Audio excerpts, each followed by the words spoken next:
Moscow was founded in the year 1147. The Kremlin that originally was made of wood was mentioned in the chronicles 9 years later as the Moscow fortress. 9 centuries later, its monumental walls and towers, golden domed cathedrals and palaces stand high above the Moscow River, forming a magnificent architectural ensemble.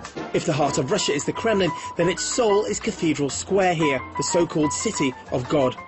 6 buildings, including 3 enormous cathedrals, edge the square.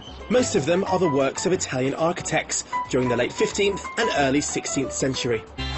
This is the famous 40-ton Tsar bell. You can't miss it as you walk up to Cathedral Square. It was cast in 1586 for Fyodor I, whose portrait is on the barrel. Be warned, there are places within the Kremlin that photography is not allowed.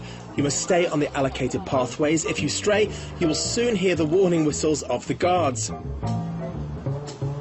This 202-ton monster behind me is the largest bell in the world, but it has never made a sound. An earlier version that weighed 130 tons fell from its belfry in 1701 and completely shattered. Using these remains, the current Tsar bell was cast in the 1730s. However, when cooling off in the year 1737, the bell came into contact with water, and this 11-ton piece broke off. The Kremlin is not open every day, so check opening and closing times.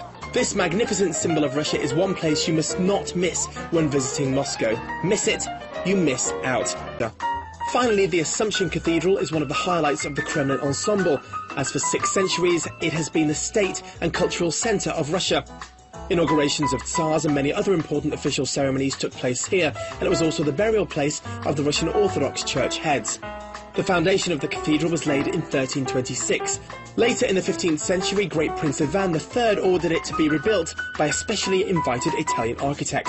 Because of the numerous ceremonial functions, particular attention was paid to the interior, and the cathedral's wall paintings and icons are artworks of international artistic value.